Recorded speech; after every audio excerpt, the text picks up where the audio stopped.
సాధించుకోవడం. దీనికి కాంగ్రెస్ మొగ్గు చూపింది. ఇప్పటికి చాలా స్పష్టంగా రాజీనామాలు కాదు, రాజ్యాంగ సంక్షోభం కాదు, అధిష్టానాన్ని మెప్పించి ఒప్పించి తెలంగాణ రాష్ట్ర సాధన కోసం కృషి చేస్తాము అనేటటువంటి మాట చాలా స్పష్టంగా చెప్పడమే కాకుండా జేఏసీ నుంచి బయటకు వచ్చింది. మరొక ధార రాజ్యాంగ సంక్షోభం ద్వారా, అది కూడా రాజీనామాలు ప్రజాప్రతినిధులు అక్కడ ఢిల్లీలోను, ఇక్కడ హైదరాబాద్ లోను, అంతేకాకుండా జిల్లాల్లో ఉన్నటువంటి ప్రతి వారు, ప్రజాప్రతినిధులుగా ఉన్నటువంటి ప్రతి వారు తెలంగాణ ప్రాంతంలో రాజీనామాలు చేసి రాజ్యాంగ సంక్షోభాన్ని సృష్టించి రాజ్యాంగ సంక్షోభం ద్వారా తెలంగాణ ప్రత్యేక రాష్ట్రాన్ని సాధించుకోవాలని, ఈ రెండింటి మధ్య ఉన్నటువంటి అంతరం ఒకటైతే, ఇప్పుడు తెలంగాణ రాష్ట్ర సాధన కోసం రాజీనామాలు చేయాలి అనేటటువంటి ధారని పుచ్చుకున్నటువంటి వారు, చేస్తున్నటువంటి వారు, వారి మధ్యలో ఉన్నటువంటి తారతమ్యాలు చాలా స్పష్టంగా కనపడుతున్నాయి. ఇవాళ తెలుగుదేశం పార్టీ ఒక పక్క రాజ్యాంగ సంక్షోభాన్ని తీసుకొచ్చి మనం తెలంగాణ ప్రత్యేక రాష్ట్రం సాధించుకోవాలి అని చెబుతూ ఉన్నా కూడా, తెలంగాణ రాష్ట్రం సాధించుకోవడానికి మేము తెలంగాణ రాష్ట్రం సాధించడానికి కుదురుతుంది, తెలంగాణ రాష్ట్రం వస్తుంది అని అంటేనే రాజీనామా చేస్తాము అని ఒక పక్క, మరొక పక్క కాంగ్రెస్ పార్టీ రాజీనామా చేస్తేనే గానీ రాజ్యాంగ సంక్షోభం రాదు కాబట్టి మా రాజీనామాలు చేయాల్సినటువంటి అవసరం లేదు అని మరొక పక్క మాటలు చెప్తున్నారు. అసలు తెలుగుదేశం పార్టీ ఈ విషయంలో తీసుకున్నటువంటి వైఖరి ఏమిటి అనేటటువంటి విషయం. అలాగే అంతేకాకుండా తెరాస తనకు ఉన్నటువంటి 10 మంది శాసనసభ్యులు, ఒక్క శాసనమండలి సభ్యుడు రాజీనామాలు సమర్పించారు. అయితే ఆ రాజీనామాలు తెలంగాణలోనూ ఆంధ్రప్రదేశ్లో ముఖ్యంగా రాజ్యాంగ సంక్షోభానికి దారితీసేటటువంటి పరిస్థితులు లేవు. అయితే కేంద్రంలో లోక్సభలో 2 స్థానాలు ఉన్నటువంటి తెరాస, ఆ పార్టీ అధ్యక్షుడు అలాగే విజయశాంతి, వీరిద్దరు రాజీనామాలు చేస్తారా చేయరా అనేటటువంటి ప్రశ్న కూడా ఇవాళ ఉత్పన్నమవుతుంది. వీరు కూడా రాజీనామా చేయాలి అని అంటే దానికి అసలు అక్కడ రాజీనామా చేసేస్తే ముఖ్యంగా తెలంగాణ విషయం లోక్సభలో ప్రస్తావించేటటువంటి నాదుడే ఉండడేమో అనేటటువంటి వాదన కూడా బయట వినిపిస్తోంది. ఈ పరిస్థితుల్లో అసలు రాజీనామాల విషయం ఎంతవరకు వచ్చింది, రాజ్యాంగ సంక్షోభం నిజంగా సాధ్యమేనా, అంతేకాకుండా తెలంగాణ విషయంలో అటు తెలుగుదేశం పార్టీ, ఇటు కాంగ్రెస్ పార్టీ, తెరాస, భాజపా అనుసరిస్తున్నటువంటి వైఖరులేంటి అనే దాని మీద ఇవాళ ప్రత్యేకంగా దృష్టి సారిద్దాం. ఇవాళ చర్చలో పాల్గొనడానికి పీసీసీ ప్రధాన కార్యదర్శి శ్రీ అంబటి రాంబాబు, తెలంగాణ రాష్ట్ర సమితి ముఖ్య నాయకులు శ్రీ ఈటెల రాజేందర్ మనతో ఉన్నారు.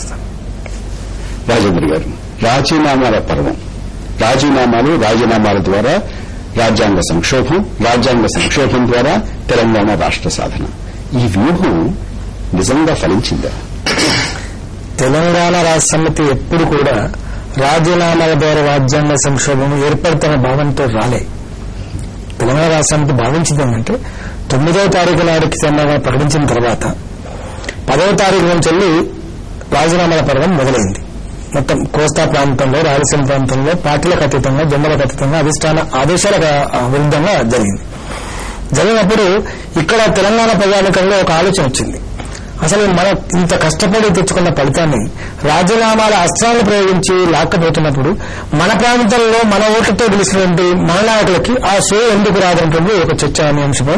అది విపరీతంగా అంటే బయటకు వచ్చినప్పుడు తెలంగాణ రాష్ట్ర సమితి ఒక ప్రతిపాదన పెట్టింది. ప్రజాభిప్రాయాన్ని మనం తప్పకుండా గౌరవించాలి, ఎదుగుదల మీద మహిళాటపాలు కాకూడదు, డెఫినెట్ గా మనం కూడా సమైక్యంగా ఉండాలి, కాబట్టి అందరికంటే అవసరం మనం కూడా రాజీనామాలు చేద్దామనేటువంటి దాంట్లో చర్చకు వచ్చింది. 18వ తారీఖు నాడు చేయాలనుకుంటే మా ప్రతిపాదన ఉండే, కానీ కాంగ్రెస్ పార్టీకి సంబంధించి మా హైకమాండ్ ఢిల్లీ కాబట్టి మాకు కొంత ఆలోచనకు సమయం కావాలి కాబట్టి 20వ తారీఖు అందరం అనుకున్నాం, డిక్లేర్ చేసినాం. దాని తర్వాత 7th పెట్టుకున్నాం. మళ్ళీ మన ఢిల్లీ పోయి వచ్చిన తర్వాత మాకు కొంచెం నమ్మకం పేరింది, ఏదో కమిటీ వస్తాయట, కమిటీ విడుదల వస్తాయట అంటే ఒక రాష్ట్ర ఏర్పాటు అనేటువంటిది చిన్న అంశం, గంటల్లో రోజుల్లో తేలే అంశం కాదు కాబట్టి డెఫినెట్ దాన్ని మేము వీళ్ళైనా ఒప్పుకున్నాం. దాని తదుపరి 17వ తారీఖు 13వ తారీఖు విధి విధానం వచ్చింది. విధి విధానం వచ్చిన తర్వాత ఏమైంది, ఆ విధి విధానం కూడా అన్ని పార్టీల వాళ్ళు ఖండించారు. మేము ఒప్పుకోము, దీని స్పష్టత లేదు, ఇది మా కళ్ళల్లో మట్టి కొట్టిందని చెప్పేసి కాంగ్రెస్ పార్టీకి సంబంధించిన తెలంగాణ నాయకులు మాట్లాడారు. దాన్ని బట్టి మాకేమర్థమైంది, అంతకుముందు తెలంగాణ రాష్ట్ర ఏర్పాటుకు ఏమాత్రం వివాదం లేదని అందరం పదవి నుంచి తప్పుకుంటామని చెప్పేసి వేణుగోపాల్ రెడ్డి శివం సాక్షి ప్రమాణం చేసిందో దానికి అనుగుణంగానే ఏదైతే ఇది వచ్చిన విధానాలు వచ్చిందో అనుగుణంగా రాలేదు. కాబట్టి డెఫినెట్ అన్ని పార్టీల వాళ్ళు కూడా ఈ నిర్ణయం తీసుకుంటామని చెప్పి మేము భావించి మేము ఒక 2 రోజులు టైం ఇచ్చినప్పుడు దగ్గర అందరం కూడా దానికి కట్టుబడి ఉంటామని చెప్పిండ్రు. మేము ప్రకటించుకున్నాం కూడా. ఏమని ప్రకటించుకున్నాం? సరే ఎవరో ఒకరు మొదలుపెట్టాలి కాబట్టి, దీనికోసమే పుట్టబడ్డ పార్టీ కాబట్టి, మా హైకమాండ్ తెలంగాణ ప్రజానికం కాబట్టి, మా హైకమాండ్ ఇక్కడ తెలంగాణ అంశం కాబట్టి డెఫినెట్ గా మాకైతే బేస్ జరగకపోవాల్సిన అవసరం లేదు, మాకు ఇంకొక చర్చించాల్సిన అవసరం లేదు, మేము రెడీగా ఉన్నాం, మేము ఫస్ట్ చేస్తాం, మా వెనక మీరు రండి అని చెప్పేసి మొదలైంది. కానీ ఎవరైతే ఇంత ప్రజాభిప్రాయాన్ని గౌరవిస్తామని చెప్పిండ్రో ఈ ఉద్యమంలో నాకు తెలిసి అనేక మా ప్రాణాలైనా పరంగా పెడతామని చెప్పేసి కాంగ్రెస్ పార్టీ శాసనసభ్యులు, టీడీపీ పార్టీ శాసనసభ్యులు 5 రోజులు 6 రోజులు 7 రోజుల పాటు కూడా దీక్షలు కొనసాగించిన సందర్భం చూసాం. ఇంకా కొంతమంది శాసనసభ్యులు అయితే మానవ బాంబులమై పేలుతామన్నారు. మానవ బాంబులమై పేలుతారు. చివరికి మనల్ని కలగకపోతాం. ఒక మాట ఒక విద్యార్థి, మానవ బాంబులు కాదు కదా, ఈ దీపావళి సందర్భంగా కుక్కశేరు పటాకులని ఉంటాయి, ఆ కుక్కశేరు పటాకులకు కూడా పేర్లేదని చెప్పేసి ఇలా అసహించుకునే పరిస్థితి వచ్చింది. కాబట్టి ఇప్పటికైనా రాజ్యాంగ సంక్షోభం కాదు, తెలంగాణ ప్రజల ఓటుతో వేసినటువంటి రాజకీయ నాయకులు సమైక్యంలో ఉండరు అంశం మీద భావన రావాల్సిన అవసరం ఉన్నది. అది లేకపోవడం వల్లనే మా నాయకులకి సేవ లేదేమో, మా నాయకులకి పట్టుదల లేదేమో, మా నాయకులకి ఐక్యత లేదని అపవాదు ఇవాళ భరించే స్థాయిలో ప్రజానికం లేకపోవడం వల్ల, విద్యార్థులు లేకపోవడం వల్ల, యువకులు లేకపోవడం వల్ల అనేక రకాల ఆత్మహత్యలు అంటే అదొక కారణంగా. రాజేంద్ర గారు, తెలుగుదేశం పార్టీ నాయకులు, మాజీ కేంద్ర మంత్రి, మాజీ లోక్సభ సభ్యులు శ్రీ సముద్రాల వేణుగోపాలాచారి గారు మనతో ఫోన్ లైన్ లో మాట్లాడడానికి అందుబాటులోకి వచ్చారు. వేణుగోపాలాచారి గారు నమస్కారం. వేణుగోపాలాచారి గారు, రాజీనామాలు చేయడం ద్వారా రాష్ట్రంలో ఒక రాజ్యాంగ సంక్షోభాన్ని సృష్టించి, రాజ్యాంగ సంక్షోభం ద్వారా తెలంగాణ రాష్ట్ర సాధనాన్ని మీరు, నాగం జనార్దన్ రెడ్డి గారు, రేవూరి ప్రకాష్ రెడ్డి గారు, అందరూ చాలా మంది, ఎర్రబెల్లి దయాకర్ రావు గారు పదే మీరు చెప్పారు. ఇవాళ పరిస్థితి ఏంటి? ఇప్పుడు రాజ్యాంగ సంక్షోభం అన్న వర్డ్ మేం చెప్పింది కాదండి.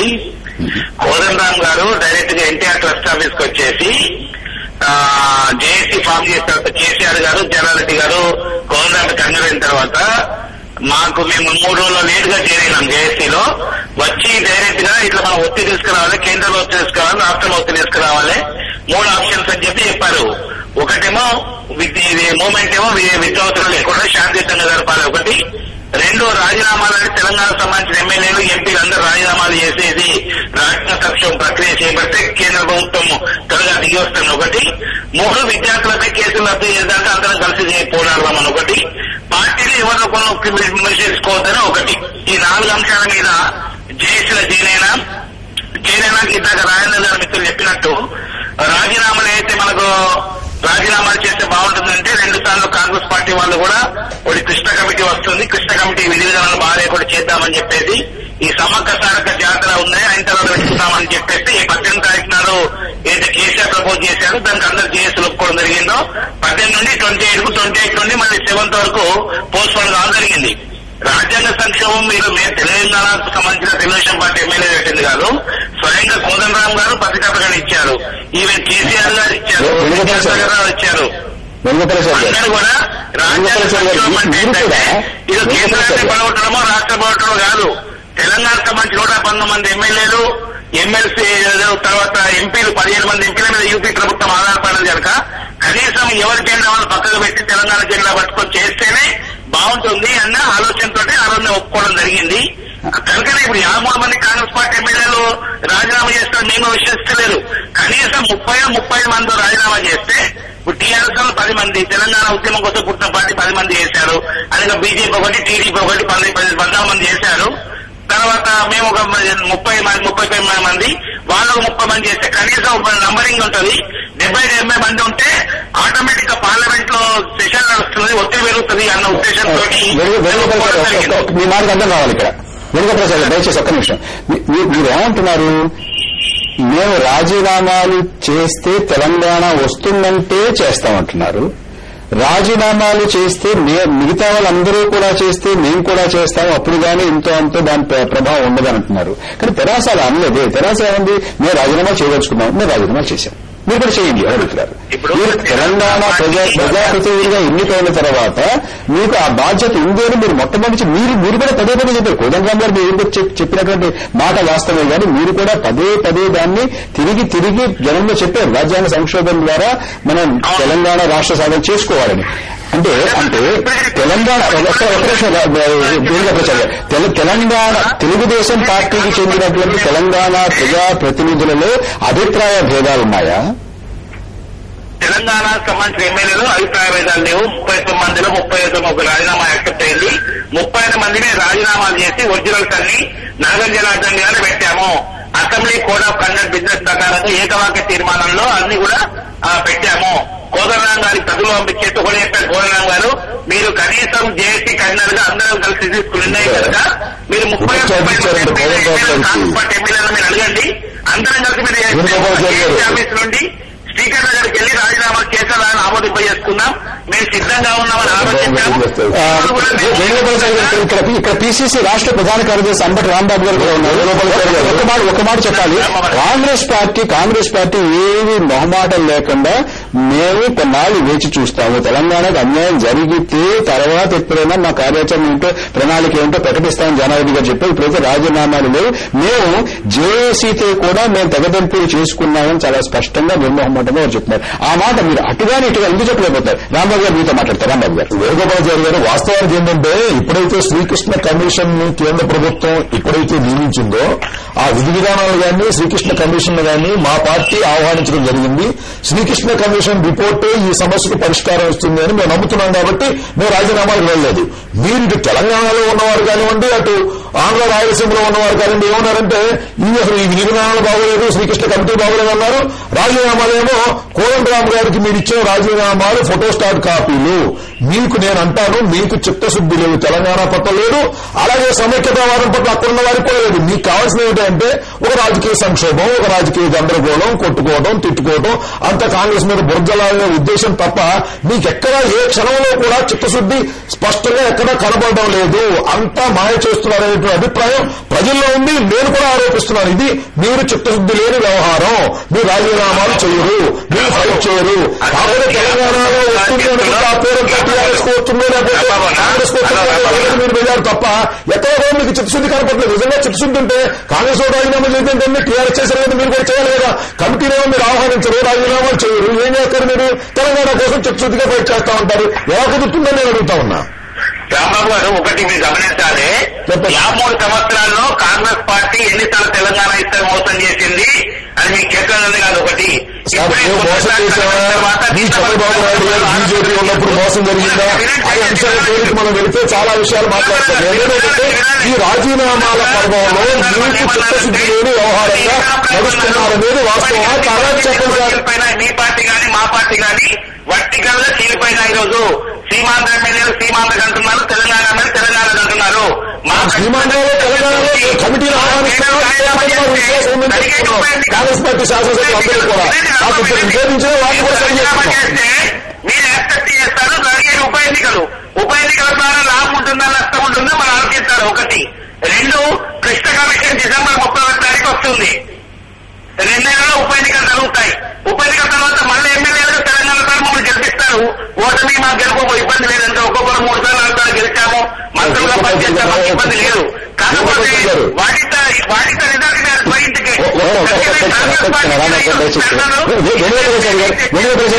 మనకి ఒక చిన్న విరామం తీసుకోవాలి. దయచేసి మీరు లైన్ లో కొనసాగండి, చర్చలో కొనసాగండి. ఇప్పుడు ఒక చిన్న విరామం తీసుకుందాం.